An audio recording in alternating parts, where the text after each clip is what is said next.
5 seconds. Start. महोदय, यह भी विचार किया गया है कि जो व्यक्ति समाज में काम करता है, चाहे आविष्कार का काम करे, चाहे दूसरा कोई काम करे, उसको उस काम में तब तक सफलता नहीं मिल सकती है जब तक कि समाज का सहयोग या समाज ने जो परिश्रम किया है या कुछ आविष्कार किया है उसका उपयोग सबको प्राप्त न हो, उसका उपयोग वह न कर सके। इसलिए जब भी कोई व्यक्ति किसी वस्तु का आविष्कार करता है तो आविष्कार करने में न केवल उसका अपना परिश्रम रहता है, लेकिन साथ ही साथ समाज ने जो काम किया होता है, चाहे विज्ञान के क्षेत्र में या प्रौद्योगिकी के क्षेत्र में या किसी अन्य क्षेत्र में, उस सब से भी वह लाभान्वित होता है। इसलिए जब हम किसी आविष्कारक के किसी आविष्कार के अधिकार की रक्षा करना चाहते हैं तो उसके साथ साथ यह भी विचार हमारे दिमाग में आता है, जिस व्यक्ति ने समाज की सहायता से आविष्कार किया है उस समाज को भी उसका फल अधिक से अधिक मिलना चाहिए। माननीय मंत्री जी ने भी कहा है कि पेटेंट लॉ इस सिद्धांत पर आधारित होना चाहिए। मैं समझता हूँ कि पेटेंट लॉ के पीछे दो सिद्धांत निश्चित हैं। पहला सिद्धांत तो यह है कि जो व्यक्ति परिश्रम करके धन लगाकर अपना दिमाग लगाकर के किसी वस्तु का आविष्कार करता है, उसके तथा अपने परिवार के लोगों के अधिकारों की जहाँ रक्षा होनी चाहिए, उसके साथ ही साथ जैसा मैंने अभी कहा है, कोई व्यक्ति समाज में व्यर्थ में काम नहीं करता है, वरन पिछले समाज के लोगों ने जो जो काम किए होते हैं, चाहे विज्ञान के क्षेत्र में या प्रौद्योगिकी के क्षेत्र में या किसी अन्य क्षेत्र में, और जिनके आधार पर वह कोई आविष्कार करता है, उसको उसका प्रतिफल तो मिले, लेकिन जो परिणाम हो उसका प्रतिफल समाज को भी मिलना चाहिए।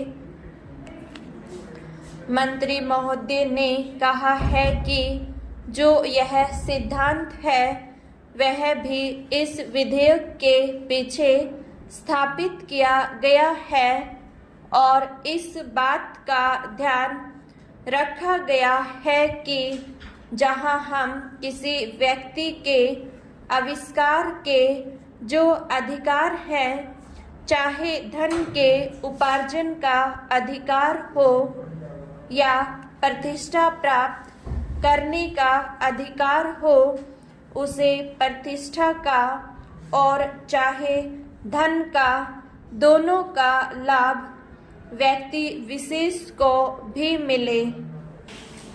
महोदय, देश में जो उद्योग धंधा चल रहा है या देश की उन्नति करने का, देश में समृद्धि लाने का जो वैज्ञानिक या प्रौद्योगिकियों आविष्कार हो रहा है उसमें भी उसका उपयोग पूरा हो। यदि ऐसा हो तभी मैं समझता हूँ कि हमारी पेटेंट प्रणाली सफल सिद्ध हो सकती है। यह प्रश्न उठ सकता है कि किस सीमा तक व्यक्ति के अधिकार की रक्षा की जाए और किस सीमा तक उसके अधिकार का हनन किया जाए ताकि समाज का अधिक से अधिक लाभ हो, समाज उसका अधिक से अधिक उपयोग कर सके। एक दृष्टिकोण जो इसके पीछे है, हमें इस बात का अभिमान है कि हम 101 करोड़ हैं। हमारी कई जातियां, कई धर्म, कई भाषाएं और कई प्रकार के रीति रिवाज हैं। इस विविधता से हमें लाभ उठाना चाहिए, किंतु आज भेदभाव का भूत हमारे सिर पर चढ़ रहा है। भारत को स्वतंत्रता मिली है, इसका अर्थ यह होना चाहिए कि गरीबों की सेवा के लिए आज तक हमें जो सुविधाएं उपलब्ध नहीं थी वे मिली हैं। जिस प्रकार भरत ने अयोध्या के राज्य को राम का समझकर सेवक वृत्ति से राज्य का काम संभाला था, उसी प्रकार हमें समझना चाहिए कि राज्य गरीब जनता का है और उसके नाम पर उसके संरक्षक बनकर हमें उसको चलाना है। अब गरीब को ऐसा अनुभव होना चाहिए कि हर एक उसकी सेवा में लग रहा है। सूर्य के उदय होने पर धनी गरीब सब के घरों में प्रकाश पहुंचता है। ठीक उसी प्रकार स्वराज्य का लाभ सबको एक समान मिलना चाहिए। इसका सुख धनी निर्धन सबको बराबर मिलना चाहिए। जनता को हमने वचन दिया था कि स्वराज्य मिलने पर हम आपके दुख दूर करेंगे। अब वह समय आ गया है जबकि हमें अपने उस दिए हुए वचन को सार्थक करना है। इतने बड़े देश में विचार भेद होना स्वाभाविक है।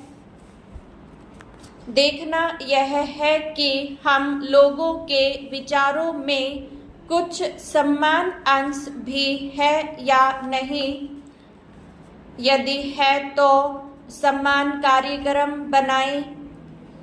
इस प्रकार कार्य करने से हमारे भेदभाव कम होते होते एक दिन मिट जाएंगे और अच्छी बातों का अपने आप उदय होने लगेगा।